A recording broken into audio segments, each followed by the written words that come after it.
Hello, bonjour à toi, c'est Anaya. Comment vas-tu?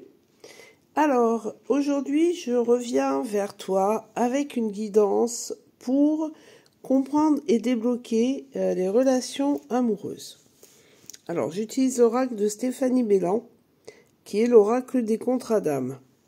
J'ai fait un tirage rapide avant de commencer pour gagner du temps et cela va te donner en fait une idée de ce que comporte cette guidance. Donc là, on va être sur l'étape numéro 1, comprendre et débloquer les relations amoureuses. Ensuite, il y aura plusieurs possibilités que je t'explique à la fin de la vidéo. Donc, quelle est l'énergie amoureuse qui te relie à la personne que tu as rencontrée? Là, on a l'admiration perdue. Est-ce que tu penses que cette personne ne te porte pas suffisamment d'attention? Est-ce que tu penses être suffisamment honoré par cet homme ou cette femme que tu as rencontré? A priori, non. Cette personne a l'air de te délaisser un petit peu et ça te chagrine beaucoup, ça te perturbe et tu te poses beaucoup de questions. Quelle est l'énergie amoureuse de cette personne vis-à-vis de toi? Cette personne, elle est dans les problèmes personnels. Elle ne sait plus où elle en est. Alors, si vous êtes en couple, si tu es en couple avec cette personne, ben, en fait, elle a beaucoup de problèmes et votre communication est un peu rompue. Quels sont les blocages dans la relation? Du côté de ton conjoint ou si tu es célibataire et que tu as rencontré quelqu'un, l'indécision. Donc tu te rends compte que non seulement cette personne elle fait pas trop attention à toi, mais en plus elle est dans l'indécision.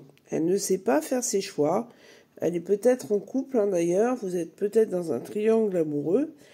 Ou alors, elle a un choix à faire vis-à-vis de toi et elle ne sait pas si elle doit s'engager ou pas. Donc c'est un travail qu'elle doit apprendre à faire. Quel est le blocage de ton côté? Qu'est-ce qui bloque? Pourquoi ça n'avance pas de ton côté? Eh bien, on a le flashback sur le schéma parental. Peut-être trouves-tu que tu reproduis un schéma parental qui ne te convient pas et qui vient percuter la petite fille ou le petit garçon intérieur qui est en toi. Et donc cette relation, elle te fait peur. Tu l'observes un peu d'extérieur et tu te demandes comment tu vas bien pouvoir faire pour dépasser tout ça. Donc là, par rapport aux deux cartes, on peut clairement comprendre qu'il y a un phénomène de rejet qui peut se présenter dans votre relation, renforcé par l'indécision de ton partenaire. Quel est le karma?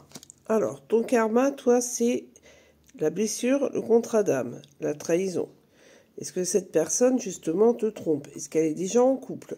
Est-ce que tu as peur d'être trompé par elle? Parce que tu as des expériences passées très compliquées avec les hommes ou si tu es un homme avec des femmes, ou peu importe, y a un problème de trahison qui accentue la blessure d'abandon, de rejet, les problèmes de confiance en toi. Cette relation, a priori, elle n'est pas très épanouissante, à première vue. Quel est le karma de cette personne? Cette personne, elle est là pour débloquer une dette karmique. Donc concrètement, elle est là pour régler des choses du passé et avancer dans le futur avec toi. Tu es là pour l'aider à éponger cette dette karmique. Quel apprentissage il y a à tirer de ça? Alors toi, tu as la carte de la vitesse d'évolution. On te demande de faire preuve de souplesse, même si c'est un peu compliqué avec tout ce que tu traverses, et de tolérance pour comprendre le cheminement de ton âme sœur qui est là et qui n'agit pas comme tu le souhaiterais. qui a beaucoup de difficultés à s'exprimer.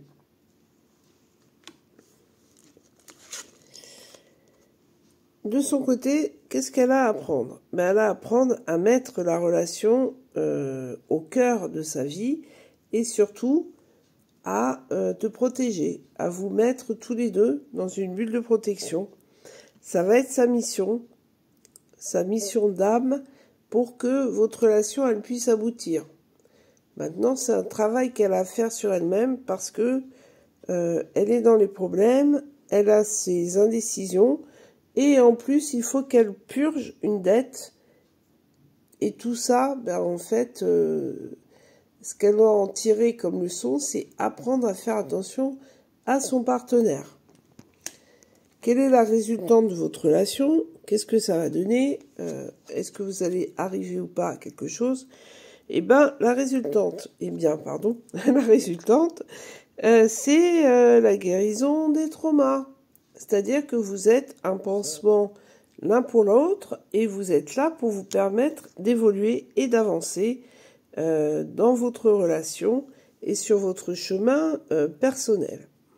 Donc on peut espérer que dans ce cas-là, la relation puisse aboutir à quelque chose de très positif et qu'il y a toute possibilité d'avancer ensemble. Voilà, donc ça c'est une première analyse de ce type de guidance que je peux te proposer. Je vais te mettre le lien en description. Ensuite, on peut évidemment, aller plus en profondeur et comprendre par rapport aux situations présentes et les mettre en parallèle pour comprendre exactement ce qui se passe dans ta relation. Et si on veut aller encore plus loin, on peut pousser l'analyse pour aller travailler les blessures que tu peux ressentir. Rejet, abandon, trahison, et après travailler sur le manque de confiance en soi et puis aller bien plus loin pour permettre à ta relation d'être le plus confortable possible ou au moins que cette relation, elle t'apporte le plus possible, que vous soyez tous les deux en osmose, équilibrée et qu'elle puisse s'épanouir comme il se doit. Donc j'espère que cette guidance t'aura plu, qu'elle t'intéresse et donc si tu as envie de faire cette guidance avec moi, tu trouveras, je te répète, donc en description les différentes possibilités. Et puis, contacte-moi en privé ou sur kang.fr sous le pseudo Anaya Costa. Je te souhaite une très belle journée. Je t'envoie plein de lumière, plein d'amour. Et je te dis à bientôt. Bye bye, c'était Anaya.